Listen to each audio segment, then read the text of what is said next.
Hello, I'm Andy. Welcome to Narcolepsy Pumpkin. This week I'm going to take some code written in BASIC in 1979 and drag that into C#. We're going to take that code as is, I'm going to lift and shift it into C#. This is just to get the application running and to prove that it can be done. At the end of this episode, we'll have a piece of code that will run in C#, function as the original did, but still have loads of goto statements included in it. This is based on a blog post that I found and have re-presented on my blog called Amazing Refactor. The concept of taking something that was written in a completely different language using a completely different methodology and taking that and putting it into a modern, structured program is quite an interesting one and is kind of extreme legacy code. I've done translations of this type before, but only from Visual Basic, and by Visual Basic I mean Visual Basic 6 or Visual Basic 5. The concepts are similar, but going from something that's entirely written using goto statements and has no structure or subroutine concept whatsoever is a bit more of a challenge.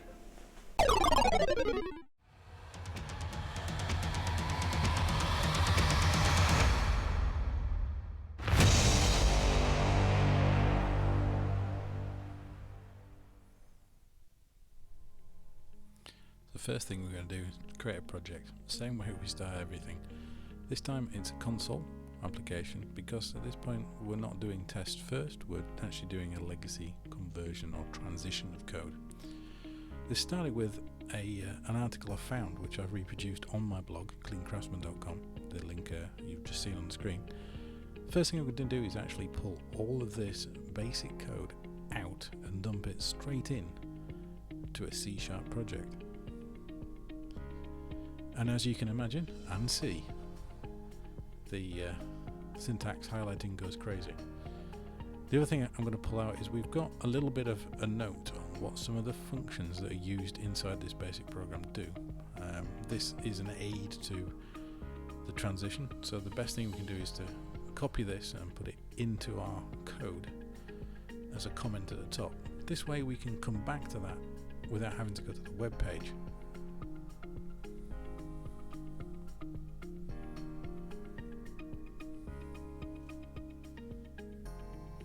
The other thing is the goto. This is the Microsoft language reference for C#, just to show that the goto being a valid statement in C# isn't actually a myth, it does exist. It uses labels rather than line numbers, but it's a simple goto.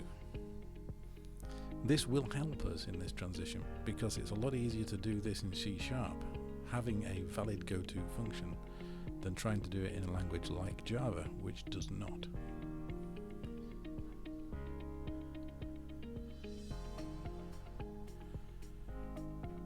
One of the first things I'm going to do is create small functions that represent the actual basic functions that we're trying to replicate. So a CLS clear screen, the equivalent console command.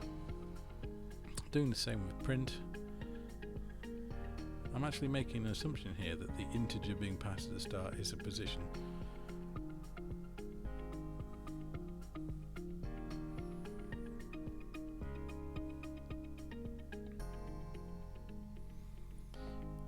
But the second part of that is absolutely just the text we need to display on the screen. So we're going to use the right, not right line, we need right, especially if we're going to put it at a particular position.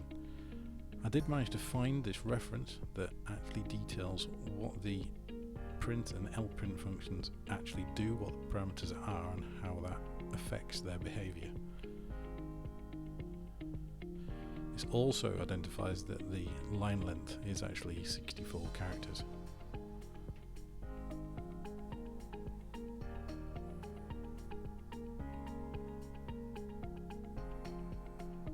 This results in a function looking something like this. I put a to-do in there because I kind of had a feeling at the time that wasn't quite right. And I proved that my theory was in fact correct.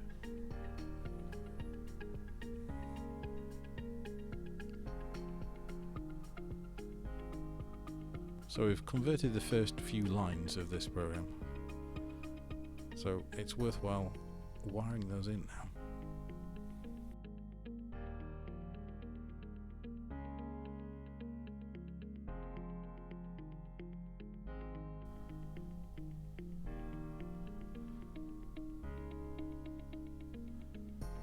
And straight away it's actually caused an issue, and this is because that as aforementioned error I've made here.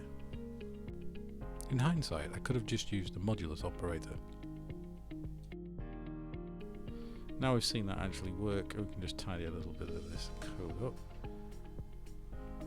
And just to make it tidier and a little more in keeping with the actual original program, we're going to change the size of the screen.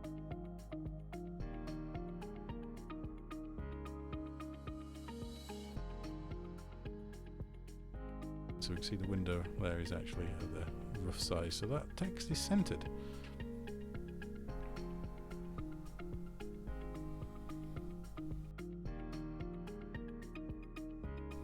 So everything I'm going to do is actually set the buffer.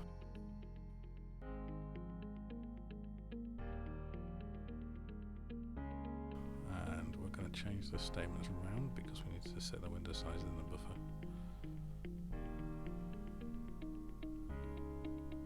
There we go, we've got the screen, no scroll bars, at the original size, showing that welcome message.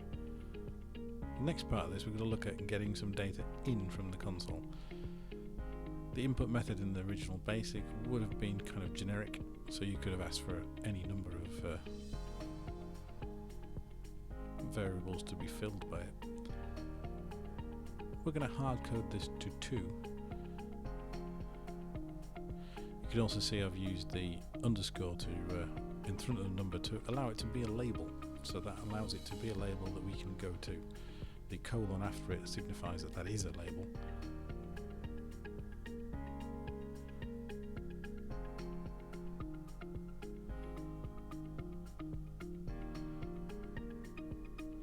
So this input, I'm just going to use the read line and parse that as an integer.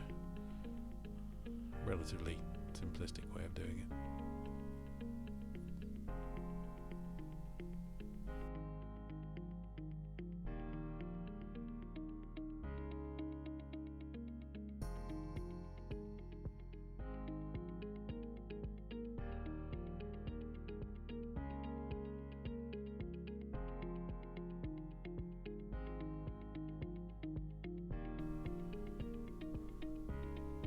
So we'll start pulling a bit more of this code out now.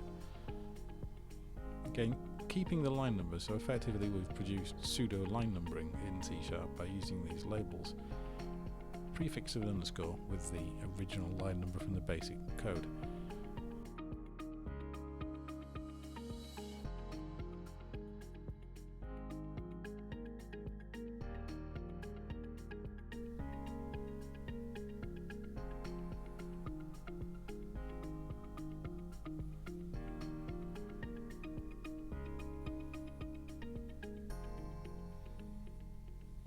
Got an overloaded version of print that doesn't have that position parameter on the front of it, just meaning it's going to write it at the current cursor, wherever that may be. Replacing the for loop with a thread sleep.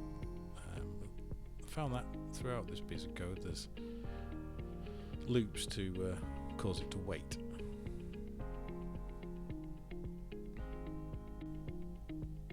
So there you can see we've got a piece of code with all the welcome message and the inputs all working. And then we can actually see we can do inputs. It's a little bit scruffy, but it works. And then we get a message saying we're in progress. Just going to very quickly change the parsing defaults to 1. So now we've set those defaults, we can test that piece of validation. So if we enter 2 1s, which would indeed be invalid in theory, we get the message. That's good. If we test that again, still get a message. Try it with just one bad parameter, still get a message. And valid, we should get progress, we do. So now we've encountered some declarations of the arrays. These are two-dimensional arrays.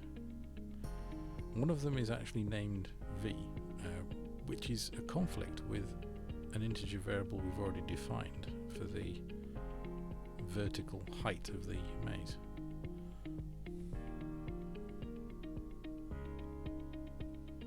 So we're going to have to use another variable and kind of transition that as we go down here. So we're going to use d instead of v.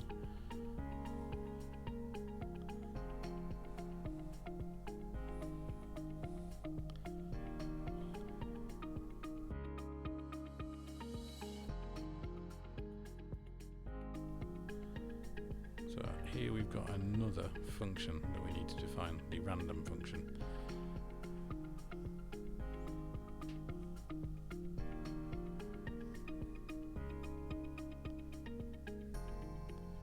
So that's a quick look at the first part of this random function.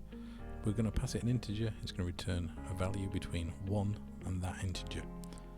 I'm going to implement this in an unconventional way using an enumerable range from 1 to that value, ordering that by a new GUID, which gives it a pseudo-random order, and then taking the first value, which gives you this piece of code.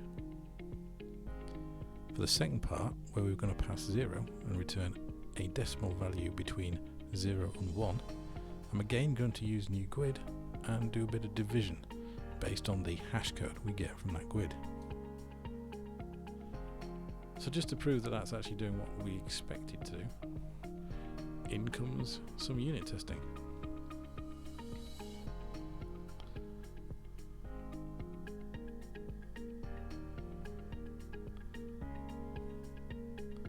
So we've just asserted that basically the number created is within the expected bounds. For the purposes of this is absolutely fine.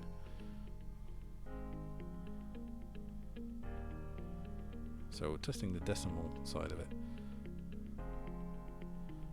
I'm basically going to do a few iterations of this. So I'm going to put in an output to the console, or to the test output, so I can see what the numbers that are being generated are.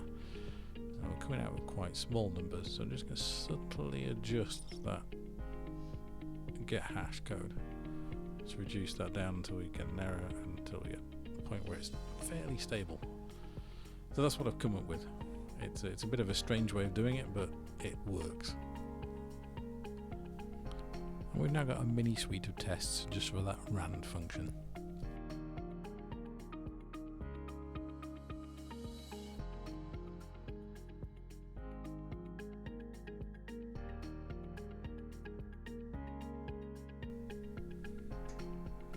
So the lprint function is slightly different.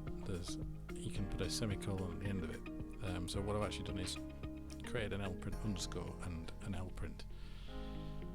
Lprint underscore doing what the lprint with a semicolon at the end, so it negates the extra line feed at the end.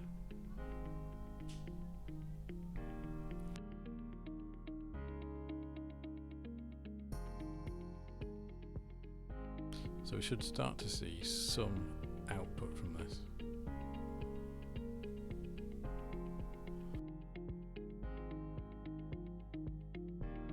Now we've got the first line of our maze.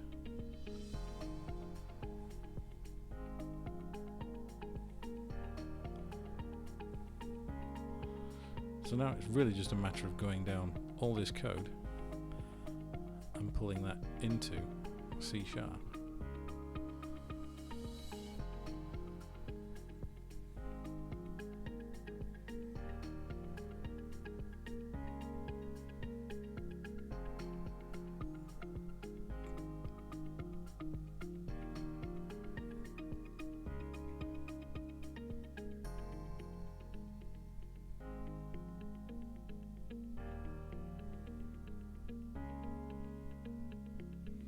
Came to the conclusion here that this on x go to and 3 values was in effect a switch statement. where x is a number, well, be generated as a random number, and then that's denoting the path the code is taking by going to a specific line number based on that random selection. Also, the then appears to be kind of interchangeable with goto as well, so where it's an if statement, then and a number, it takes as being a line number.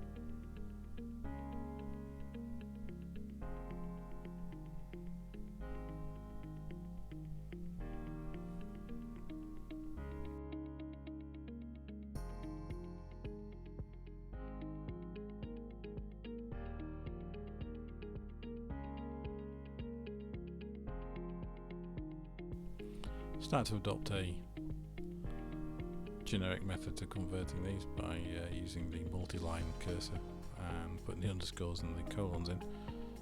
One of the things I did notice about the structure of this program, though it was written in BASIC, the actual structure was close to something I would have expected to see in assembler or in machine code.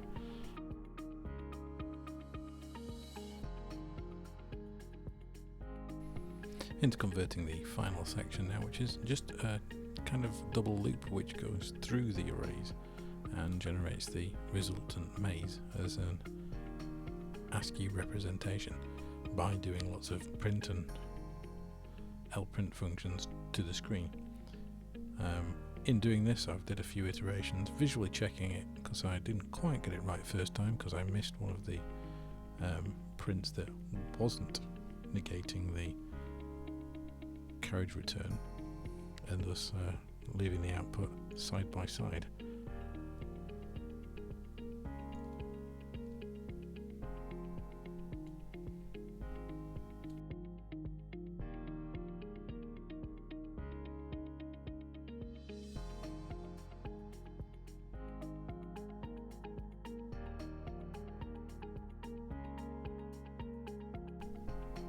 So now we've got a program that actually functions. If we give that 20 by 20, we get a 20 by 20 maze output as ASCII. So just some final tweaks and refactorings before we check that in, and we're done. So, you've watched me painfully in some places go through that piece of code written in BASIC, littered with goto statements, and convert that to something that runs in C#. Not an ideal application, by no means have we finished. But at this point, the code runs and it returns a maze, as expected. In the next episode, I'm going to be taking that code and moving it along that refactor journey, moving it closer and closer to something that looks like code we would write today. And hopefully at the end of this you'll be able to see how this application works. And I'm very interested to know myself, because at the moment I have done just as much as you. I have refactored it to the point where it will run, but I have not dug into that core piece of code with all those goto statements in it. And if you've enjoyed this episode or would like to see more, why not click on subscribe, click on the bell so you get notifications when I post the next episode.